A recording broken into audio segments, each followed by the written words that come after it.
Hi everyone, आप सभी का स्वागत है स्टडी फाउंडेशन यूट्यूब चैनल पे। आज का पेडागोजी क्लास के अंदर हम लोग emotional problem in classroom topic को डिस्कस करेंगे।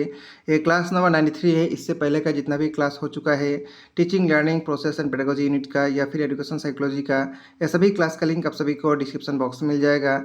आज हम लोग emotional problem in classroom topic को डिस्कस करेंगे।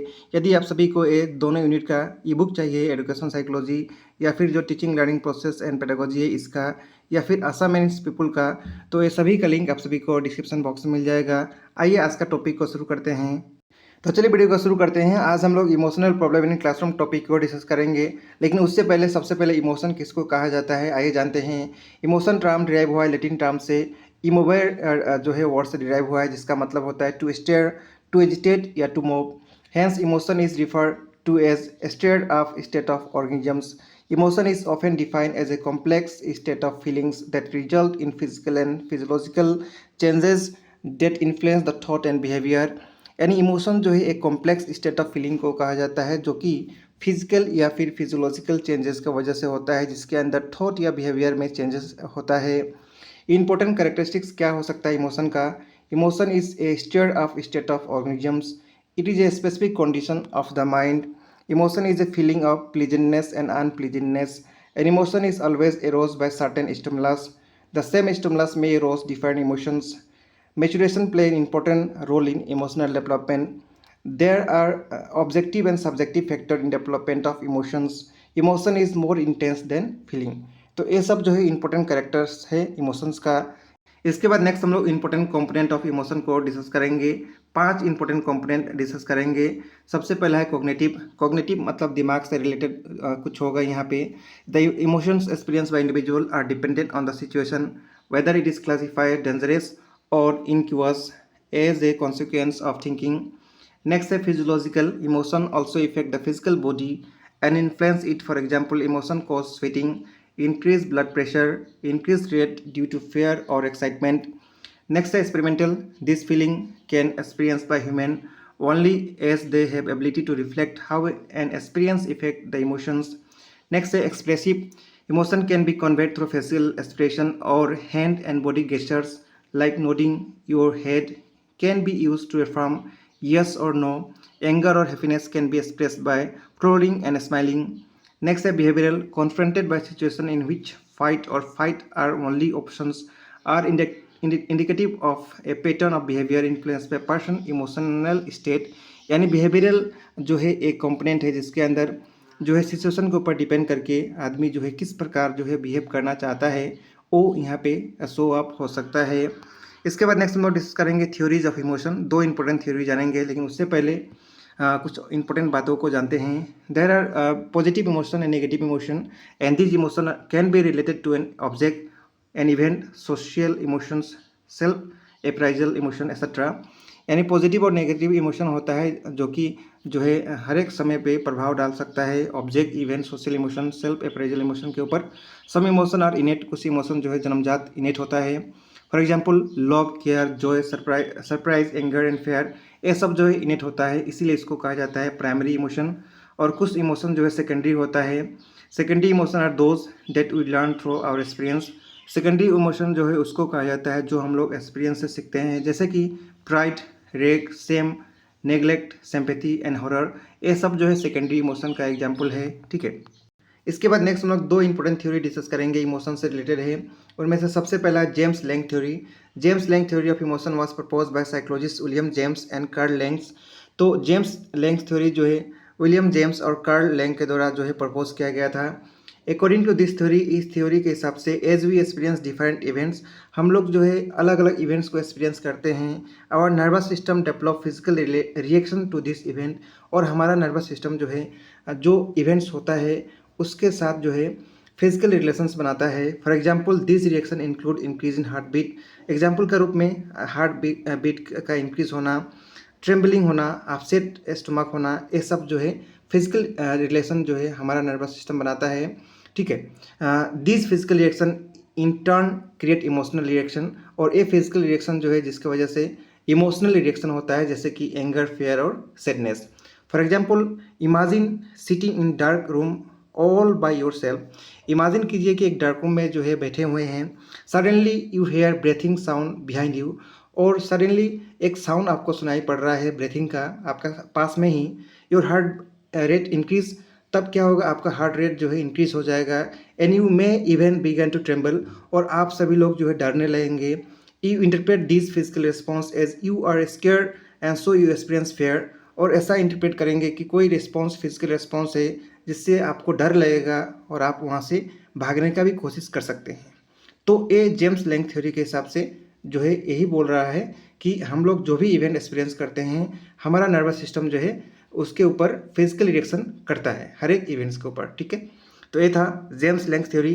इसके बाद नेक्स्ट हम लोग कैनन बार्ड थ्योरी को डिस्कस करेंगे। The Cannon Bard theory of emotion was developed by psychologist Walter Cannon and Philip Bard. Cannon Bard theory जो है वाल्टर कैनन और फिलिप बार्ड के द्वारा दिया गया था। According to this theory we feel the emotion and experience the psychological reaction such as sweating tremors. यानी इस थ्योरी के हिसाब से हम लोग जो है इमोशन को जो फील करते हैं, एक्सपीरियंस करते हैं, इसके ऊपर जो है फिजियोलॉजिकल रिएक्शन होता है, जैसे कि स्वीटिंग होना, ट्रेम्बलिंग होना, मसल टेंशन होना। For example, you are in dark room all by yourself and suddenly you hear heart beating sound nearby. According to canon theory, your heart rate increase and you begin to tremble. While you are experiencing this physical reaction, you also experience the emotion of fear. यानी जो example ऊपर में discuss किए थे कि एक dark room में आप हैं और सडनली आपको एक साउंड सुनाई पड़ रहा है, तो कैनन बार्ड थ्योरी के हिसाब से आपका हार्ट बीट क्या होगा, इंक्रीज होगा और आप ट्रेम्बल करने लगेंगे। While you are experiencing this physical reaction, जो यहाँ पे फिजिकल रिएक्शन एक्सपीरियंस हो रहा है, यहाँ पे साथ साथ क्या होगा, you also experience the emotion of fair, यानी इमोशन ऑफ फेयर भी यहाँ पे साथ साथ डेवलप होगा, ठीक है। नेक्स्ट हम लोग डिस्कस करेंगे इमोशनल प्रॉब्लम क्लासरूम में क्या क्या जो है देखने के लिए मिल सकता है, या जो कॉमन इमोशनल प्रॉब्लम होता है उसको जानेंगे। उनमें से सबसे पहला है anxiety. Student with anxiety may have trouble concentrating. जिस स्टूडेंट का एंग्जाइटी का प्रॉब्लम होता है वो कॉन्सेंट्रेट जो है अच्छी तरह से नहीं कर पाते हैं, क्लासरूम में जो है पार्टिसिपेट नहीं कर पाते हैं, या फिर जो असाइनमेंट या होमवर्क दिया जाता है उसको कंप्लीट नहीं करते हैं। They might seem restless, avoid school और फ्रिक्वेंटली सीक रीएश्योरेंस, ठीक है। नेक्स्ट प्रॉब्लम डिप्रेशन का हो सकता है। Sign of depression in student include persistent sadness, withdrawal from peers, lack of interest in activity and poor academic performance. यानी जब depression होता है तो स्टूडेंट जो है परसिस्टेंट सैडनेस होते हैं, या फिर जो है पीयर्स के साथ जो है मिलना जुलना पसंद नहीं करते हैं, किसी भी एक्टिविटी के अंदर इंटरेस्ट शो नहीं करते हैं, और साथ साथ जो है उनका एकेडमिक परफॉर्मेंस भी खराब हो जाता है। नेक्स्ट प्रॉब्लम हो सकता है एंगर और एग्रेशन। सम स्टूडेंट में exhibit anger through destructive behaviour. कुछ स्टूडेंट ऐसा होते हैं कि बहुत ज़्यादा एंगर शो करते हैं, एग्रेशन शो करते हैं towards peer and defiance towards teacher, और इसकी वजह से जो है टीचर का प्रति भी उनका एंगर और एग्रेशन देखने के लिए प्राप्त होता है, ठीक है। नेक्स्ट है social withdrawal. Student who are socially withdrawn might avoid group activity, have few friends and struggle with social skills. जो स्टूडेंट सोशल विड्रॉल रहते हैं वो जो है ग्रुप एक्टिविटी में पार्टिसिपेट करना नहीं चाहते हैं, फ्रेंडशिप बनाना नहीं चाहते हैं, यानी सोशल स्किल उनके अंदर नहीं होता है, उससे वो क्या होते हैं, स्ट्रगल करते हैं। नेक्स्ट सबसे बड़ा प्रॉब्लम है ADHD, attention deficit hyper activity disorder. Student with ADHD may have difficulty staying focus. बहुत बड़ा प्रॉब्लम है कि स्टूडेंट जो है क्लासरूम के दौरान फोकस नहीं होते हैं। फोकस होने का प्रॉब्लम जो है बहुत बड़ा प्रॉब्लम होता है। फॉलोइंग इंस्ट्रक्शन फॉलो नहीं करते हैं, और कंट्रोलिंग इम्पल्सेस, यानी इम्पल्सेस को कंट्रोल नहीं कर पाते हैं। ये जो है ADHD स्टूडेंट के अंदर जब होता है प्रॉब्लम तो ऐसा वो शो करते हैं, यानी यहाँ पे सीरियसली जो है फोकस उनका नहीं होता है। नेक्स्ट है trauma. Student who have experience trauma might show sign of stress, fear, hyper violence और इमोशनल नंबरनेस। यानी ट्रॉमा जिस स्टूडेंट के अंदर होता है वो जो है बहुत ज़्यादा स्ट्रेस में रहते हैं, बहुत ज़्यादा भयभीत रहते हैं, फेयर रहते हैं। Next problem of love and affection, ये भी होता है एक प्रॉब्लम ऑफ सेल्फ एक्सप्रेशन, ये भी प्रॉब्लम होता है, और प्रॉब्लम ऑफ इंडिपेंडेंस, ये भी एक जो है इमोशनल प्रॉब्लम क्लासरूम के दौरान देखने के लिए मिलता है। एक कॉमन इमोशनल प्रॉब्लम है, और भी हो सकता है, लेकिन जो मेन है मैं आपके सामने यहाँ शेयर किया हूँ। इम्पैक्ट ऑन द क्लासरूम, इससे क्लासरूम में क्या इम्पैक्ट हो सकता है। डिस्ट्रप्शन ऑफ लर्निंग जो है डिस्टर्ब हो सकता है। Emotional problem can lead to disruptive behaviour that effect the learning environment of all student. एक स्टूडेंट के साथ साथ सारा स्टूडेंट का जो है लर्निंग डिस्टर्ब हो सकता है। पीयर रिलेशनशिप खराब हो सकता है। Student with emotional problem may struggle with forming and maintaining healthy relation with the peers, यानी पीयर्स के साथ जो है हेल्दी रिलेशन जो है वो बना नहीं सकते हैं, उससे जो है स्ट्रगल करते रहते हैं। टीचर भी कभी कभी स्ट्रेस में आ जाते हैं। Managing emotional problem can stressful for teachers, यानी स्ट्रेसफुल सिचुएशन को हैंडल करना टीचर के लिए भी कभी कभार प्रॉब्लम हो सकता है। Impacting their ability to effectively teach and support students. Next academic problem हो सकता है। Emotional issue often correlate with poor academic performance due to difficulty with concentration, motivation and participation. हम सभी को पता है कि बच्चे यदि कॉन्सेंट्रेशन नहीं करेंगे, मोटिवेट नहीं रहेंगे, पार्टिसिपेट नहीं करेंगे, तो एकेडमिक परफॉर्मेंस भी उनका खराब हो सकता है, यानी पुअर एकेडमिक परफॉर्मेंस होता है। ठीक है, और नेक्स्ट हम लोग जानेंगे studies for addressing emotional problem. इस प्रकार का बच्चों को कैसे हम लोग एड्रेस कर सकते हैं, क्या क्या तरीका हो सकता है। 4-5 तरीका हम लोग जानेंगे। उनमें से सबसे पहला है क्रिएट ए सपोर्टिव इन्वायरमेंट, यानी सपोर्टिव इन्वायरमेंट क्रिएट करके हम लोग इमोशनल प्रॉब्लम को दूर कर सकते हैं। Establish a classroom atmosphere that promote safety, respect, inclusivity, ensure that student feel comfortable expressing there emotion, यानी ऐसा क्लासरूम एटमॉस्फेयर बनाया जाए जहाँ वो सेफ्टी हो, रिस्पेक्ट हो, उनके अंदर इंक्लूसिवनेस हो और स्टूडेंट जो है कंफर्टेबल फील करे। ठीक है। Teach emotional regulation skill, emotional regulation skill को सिखाया जाए। Incorporate social emotional learning SEL programme that teach student how to recognise, understand and manage their emotion, यानी इमोशनल रेगुलेशन स्किल के ऊपर जो है क्लासेस या प्रोग्राम किया जाए जिससे उनका इमोशन को रिकॉग्नाइज करना, अंडरस्टैंड करना, मैनेज करना सीखा जा सकता है। इम्प्लीमेंट क्लियर रूटीन, यानी जो टाइम टेबल होता है उसको क्लियरली जो है इम्प्लीमेंट किया जाए। Consistent routine and clear expectation can provide stability and reduce anxiety for student, यानी consistent routine होगा, clear expectation होगा, तो उससे जो है एंग्जाइटी बच्चों के अंदर दूर किया जा सकता है। नेक्स्ट तरीका है इमोशनल प्रॉब्लम को एड्रेस करने का, बिल्ड स्ट्रॉन्ग रिलेशनशिप, यानी अच्छा ट्रस्टिव पॉजिटिव रिलेशनशिप जो है बच्चों के साथ बना के जो है उनका इमोशनल प्रॉब्लम को जो है अच्छा एम्पैथी और अंडरस्टैंड समझा जा सकता है।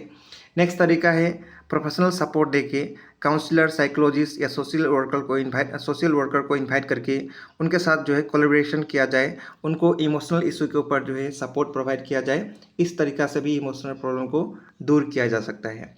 एनकरेज पीयर सपोर्ट, जो उनका पीयर होते हैं बच्चे का, उनको जो है एक साथ प्रोग्राम के अंदर जो है पार्टिसिपेट किया जाए, मेंटर किया जाए, उससे भी उनका इमोशनल प्रॉब्लम जो है अच्छा हो सकता है।